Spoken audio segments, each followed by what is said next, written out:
O, eto naman ho, mga kababayan. No? Ito po ay kay Commodore J. Tariela versus Sas Rogando Sasot. Oh. Si Sas Rogando Sasot.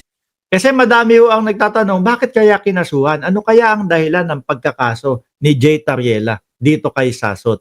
Ano po? O eto, may paliwanag po dito. At kung ano po yung mga ipinost daw po ni Sas. Oh. Magandang tanghali, Nel. Ayon sa kampo ni Commodore J. Tariela ay may mga content sa social media itong vlogger na si Sas Rogando Sasot mula nga noong July hanggang October ng 2024. Yeah. Kasi ang pakiramdam po ni Commodore J. Tariela, mga kababayan, talagang personal yung mga atake, etc. Ano po? Sabi ni Pilipino Ako Channel, malamang ang pinost ay mga fake news. Alam niyo ho, nakakalungkot mga bossing. Bakit po? Kasi itong mga tao na ito, sila J. Tariela, yung Department of National Defense, yung mga Coast Guard natin, biruin niyo po lumalaban po para sa karapatan ng ating bayan, para po doon sa ating mga teritoryo. Hindi maagaw, hindi masakop ng ibang lahi, lalong-lalo na China. Pero sila pa po ang inaatake ng mga kapwa natin Pilipino, no? Na tingin ko sila yung pinupunto, no, ni Katrina Ponce Enrile na binabayaran ng China para po sirain ang sarili nating gobyerno. Kasi ang style ng China, sige, bayaran ko kayo. Bayaran namin kayo, sirain nyo, kayo ang lumaban versus doon sa gobyerno ninyo, versus doon sa mga kaaway namin, versus doon sa mga nagtatanggol ng inyong mga teritoryo para kami nakaganyan lang. No? Hinahayaan namin kayo, pinapanood namin kayo na masira ang bayan ninyo. Ganon. Di po ba? Yun ang nakakalungkot. Kapwa natin mga Pilipino ang mismong umaalipusta pa dito kila J. Tariela. Isa sa dahilan, mga bossing, ang pinost pala is binayaran ng China o binayaran ng US si J. Tariela. Pakinggan niyo po.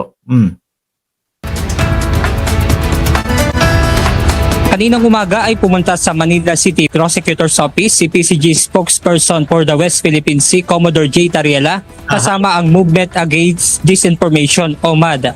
Ayon kay Tariela, sasampahan nila ng kasong cyber libel si Sasot dahil sa cyber libel, mga bossing. Wala akong ano yun. Kumbaga, kulong po yun sa Pilipinas, mga bossing, kapag napatunayan ho. Itong issue ng fake news na sinabi ng vlogger sa social media. Una ay ang may natanggap umanong $4 million si Commodore Tariela na talent fee mula sa Amerika.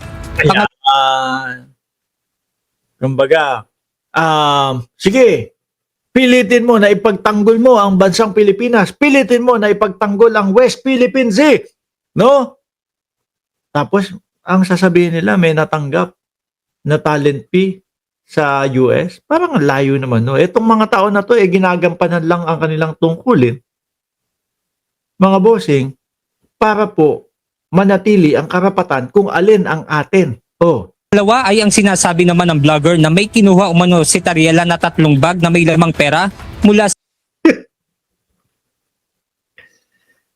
Diyos ko po, yung mga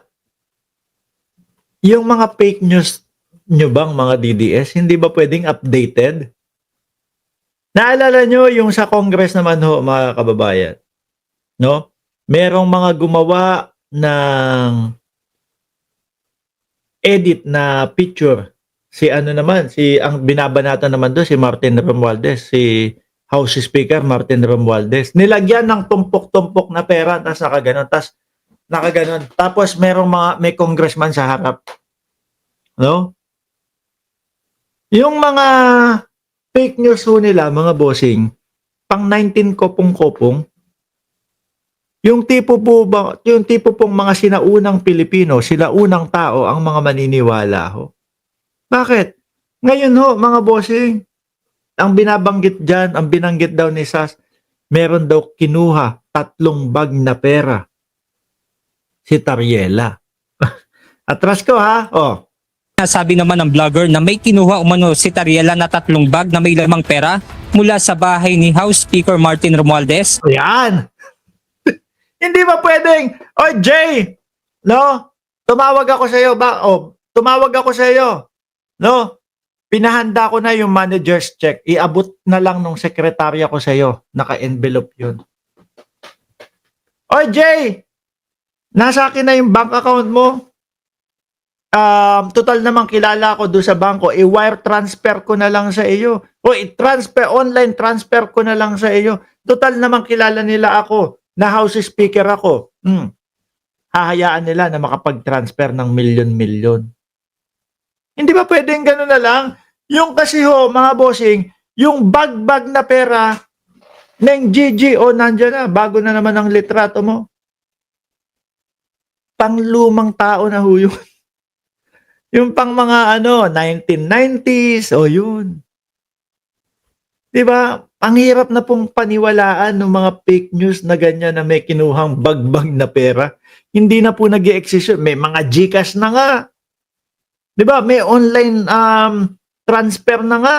Oh. 'Di ba?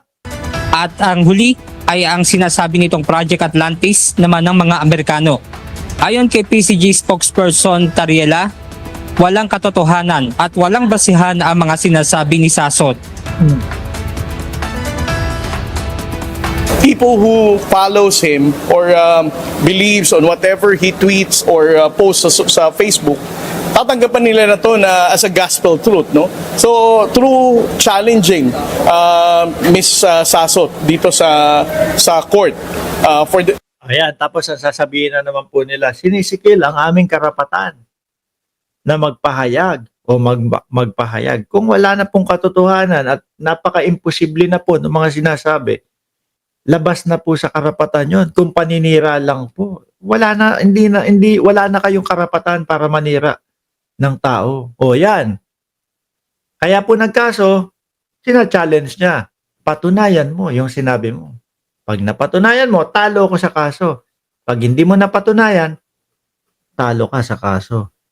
May kulong ho yan sa Pilipinas. Sabi ni Master Chief, balik Marcoleta tayo. Ayaw mo na siya doon. Oh. for him to produce evidence to say na factual at totoo yung ipinagpo-post niya na yan, I think this is the proper venue. Correct. O, di ba? Tama naman ho. Tapos ang sasabihin na, ganito ba ang laban ninyo kapag kaming mga vlogger, alam nyo, wala kaming laban. Kayo, yung mga nasa posisyon, kakasuhan nyo na lang kami. Baka kasi lagpas na doon sa mga karapatang pantao yung mga ginagawa ninyo. Ang Movement Against Disinformation naman nanindigan na ang fake news na ipinapakalat ni Sasot ay hindi lamang personal na paninirang puri kay Tariela. Bilang isang opisyal ng pamahalaan, ang mga ibinabatong ito sa kanya ay nakakaapekto na rin sa national interest. Saka lalo ho tayong mapapaniwala o maniniwala lalo doon sa sinasabi ni Katrina Ponce Enrile na may mga tumatanggap ng pera galing sa China. Nasaan ba? Tapos ngayon si Sas nasaan ho ngayon? Nasa China. Nasa China yata, kung di ako nagkakamali, si Sas. Di ba? Sabi, ano ba talaga ang pronoun dyan sa Sasot na yan? His or her? Ewan ko. Napaka-importante ang public interest at national interest dito, di ba? Because basically, ang kinommunicate ni Sasot sa kanya mga social media attacks against Commodore Tariela, if you side with the Philippines against China, we will attack you. Di ba? Yun ang basic na basic na message doon, di ba? Kapag ikaw laban sa China, aatakihin ka namin. Di ba? Ano ang dahilan? Bakit nyo aatakihin yung mga kapwa natin Pilipino na lumalaban para sa ating karapatan, lalo na dyan sa West Philippine Sea. Ano ang dahilan? Yun ang tanong ngayon. Ano ang dahilan? Bakit mas ipinaglalaban ang China, no?